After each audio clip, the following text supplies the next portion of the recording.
Hello friends, Radhe Radhe. આજે હું એવી વાનગી લઈને આવી છું જે બધાની ફેવરેટ હશે.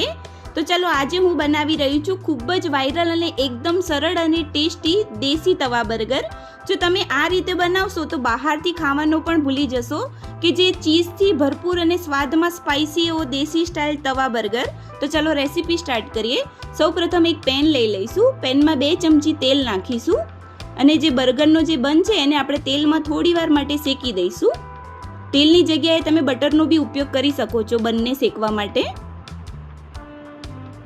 હવે 2 મિનિટ માટે આપણે શેકી દઈશું. આવી રીતે રેડ થઈ જાય બ્રાઉન કલરનો, પછી આપણે બંને કાઢી લેવાના છે પ્લેટમાં.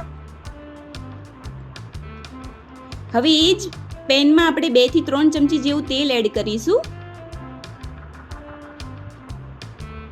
હવે એમાં થોડું સૂકું મરચું લાલ નાખીશું, થોડું સ્વાદ અનુસાર મીઠું નાખીશું અને મેં પનીરની 2 સ્લાઇસ કટ કરી છે એને આપણે શેકી દઈશું અંદર તેલમાં નાખીને. થોડી ગોલ્ડન બ્રાઉન થાય બંને સાઈડથી ત્યાં સુધી આપણે એને શેકી દઈશું જેથી એનો સ્વાદ ક્રિસ્પી લાગશે. હવે બંને સાઈડથી ગોલ્ડન બ્રાઉન શેકાઈ ગયું છે જે પનીરની સ્લાઇસ છે. હવે એક પ્લેટમાં આપણે કાઢી લઈશું.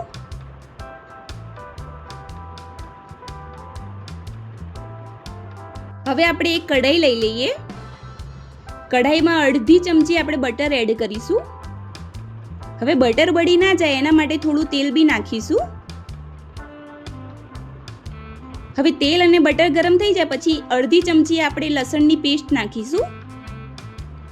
હવે 2 નંગ જેવા લીલા મરચાં કટ કરીને નાખીશું.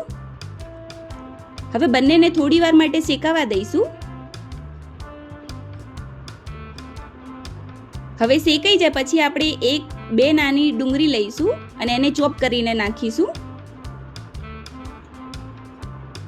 હવે સરસ રીતે મિક્સ કરી લઈએ અને ડુંગળીને થોડી વાર સુધી શેકાવા દઈશું. હવે આપણે એની અંદર અડધું કેપ્સિકમ કટ કરીને નાખીશું અને સરસ રીતે મિક્સ કરી લઈએ. હવે નાનું ટામેટું કટ કરીને નાખીશું. હવે મિક્સ કરી લઈશું સરસ રીતે. હવે મેં થોડા સ્વીટ કોર્ન લીધા છે, બોઇલ કરેલા લીધા છે, એ એડ કરી લઈએ. સ્વીટ કોર્ન નાખવાથી સ્વાદ બહુ જ સરસ આવશે બર્ગરનો. હવે અડધી ચમચી ચીલી ફ્લેક્સ નાખી દઈએ. હવે અડધી ચમચી ઓરેગાનો અને અડધી ચમચી પેરી પેરી મસાલો, 1 ચમચી શીઝવાન ચટણી.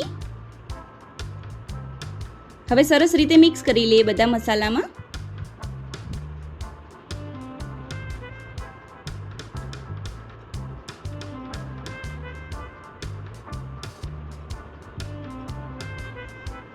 હવે મારી પાસે થોડું પનીર વધ્યું હતું તો મેં પનીરના ચોપ કરીને પીસ કરીને નાખી દીધા છે.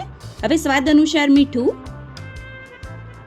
1 ચમચી મેયોનીઝ નાખી દઈએ અને સરસ રીતે મિક્સ કરી લઈએ.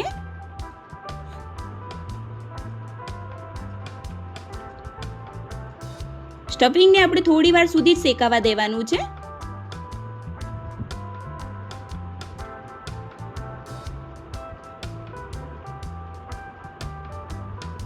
હવે ઉપરથી થોડા લીલા ધાણા સર્વ કરી લઈશું અને સરસ રીતે મિક્સ કરી લઈએ. સ્ટફિંગમાં તમે બોઇલ બટાકા બી નાખી શકો છો. હવે આપણે એને થોડી વાર ઠંડુ થવા દઈએ. હવે આપણે એક બાઉલ લઈ લઈએ અને બર્ગર સોસ રેડી કરી લઈએ. 2 ચમચી ટોમેટો સોસ લઈશું.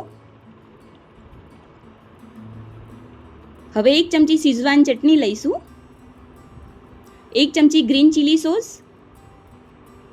હવે 2 ચમચી મેયોનીઝ એડ કરીએ.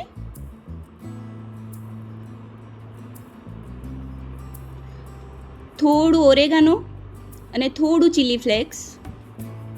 હવે સરસ રીતે મિક્સ કરી લઈએ અને બર્ગરનો સોસ રેડી કરી લઈશું. હવે આપણે જે બર્ગરનો જે સોસ છે એ રેડી થઈ ગયો છે. હવે આપણે શેકેલા જે બન હતા બર્ગરના એ લઈ લઈશું. હવે આપણે બર્ગરનો જે સોસ રેડી કર્યો છે એ ઉપર સ્પ્રેડ કરી લઈશું.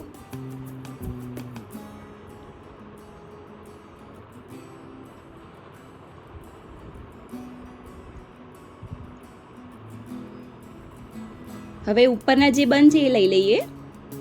હવે એમાં આપણે થોડો થોડો સોસ લગાવી દઈશું, બર્ગર સોસ.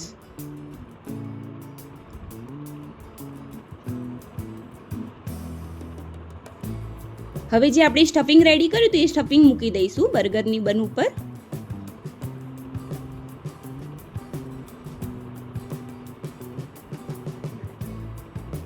આવી રીતે આપણે બંને બર્ગરના બન ઉપર સ્ટફિંગ મૂકી દઈએ.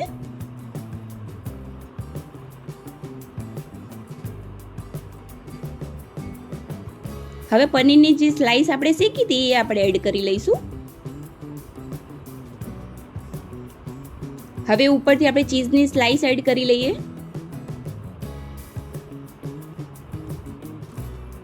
હવે આપણે જે બન છે એને આપણે બર્ગરને બંધ કરી દઈશું. હવે આપણે એક પ્લેટમાં કાઢી લઈએ એને.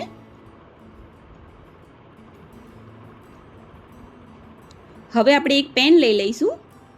પેનમાં થોડું બટર એડ કરીએ અને બટર બળી ના જાય એના માટે થોડું તેલ એડ કરીશું. હવે તૈયાર કરેલા જે બર્ગર છે એને 1 મિનિટ માટે આપણે પેનમાં શેકી દેવાનું છે. હવે આપણે બર્ગર તૈયાર કરેલું છે એને પેનમાં મૂકી દઈશું.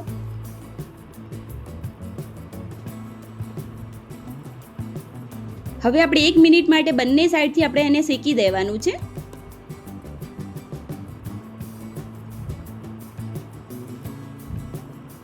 હવે આપણું જે બર્ગર છે બંને બાજુથી શેકાઈ ગયું છે. હવે આપણે એને કાઢી લઈશું. હવે આપણે એક પ્લેટ લઈ લઈએ સર્વ કરવા માટે. એની ઉપર બટર પેપર મૂકી દઈશું અને જે તૈયાર કરેલા બર્ગર છે એને આપણે સર્વ કરી લઈએ. તો મિત્રો હવે તૈયાર છે ગરમા ગરમ દેશી સ્ટાઇલ તવા બર્ગર. જો તમે બી આ રેસીપી સાથે બનાવશો તો તમે બહારનો બર્ગર ખાવાનું પણ ભૂલી જશો. તો મિત્રો તમને આ દેશી તવા બર્ગરની રેસીપી કેવી લાગી એ કમેન્ટમાં જરૂર લખજો અને અમારા વિડીયોને લાઈક કરજો, શેર કરજો અને અમારી ચેનલને સબસ્ક્રાઈબ કરવાનું ભૂલતા નહીં. ફરી મળીશું એક નવી ટિપ્સ સાથે. રાધે રાધે.